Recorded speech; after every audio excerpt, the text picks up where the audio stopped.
esam viss, kas ir saistīts ar koklēm. Sākot no tā, kā iepazīt, kas vispār ir šis instruments, tad kā pie tā instrumenta tikt, kā viņu apgūt, un beigās tie pasākumi un situācijas, kur tad mēs visi varam nākt kopā, spēlēt un dziedāt, darboties. Jau kopš bērnības es esmu bijis ļoti dziļi tajā mūzikas pasaulē iekšā, bet koklei es pieķēros tikai pirms kādiem 12 gadiem, un tad sāku spēlēt, un ļoti ātri mani šī te pasaule aizrāva, un pēc dažiem gadiem sāku arī mācīt spēlēt citus, un tā arī tāpa zīmols Kokļu Mešs.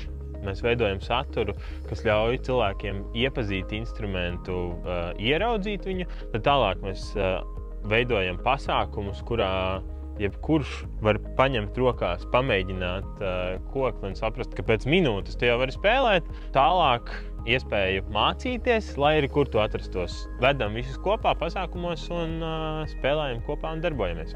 Tas ceļš līdz uzņēmumam īstenībā bija tāds ļoti organisks un viegli ripojošs, teiksim tā. Sāku mācīt, cilvēkiem patika, pieprasījums bija arvien lielāks un lielāks, un šobrīd mēs jau esam 2 cilvēki studijā, kas darbojās un šo visu kopīgi.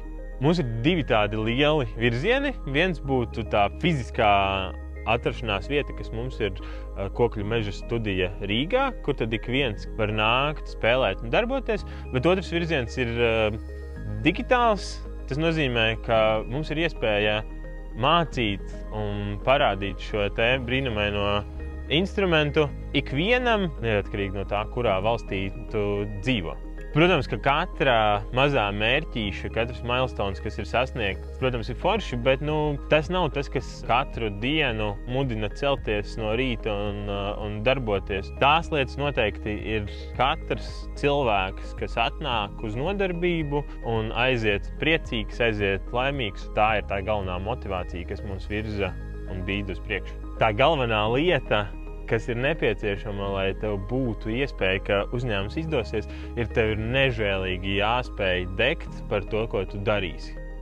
Mūsdienu straujos apstākļos, kad viss ir tik ātrs, viss ir tik skrejošs, ir ridīgi forši, ka ir iespēja strādāt jebkur. Un ir forši, kad es to varu darīt tādā superīgā vietā kā Limbaži, kur ir kluss, mierīgs, bet tajā pašā laikā ir digitālais gadsimts, un mēs varam darīt jebko, jebkur, un kāpēc to nedarīt šeit, Vidzemē, Limbažos. Mans personīgais mērķis ir palīdzēt cilvēkiem un palīdzēt pēc iespējas vairāk cilvēkiem, cik vien es to varu, lai šis instruments būtu pazīstams visur. Mēs darām, mēs varam, tu arī vari.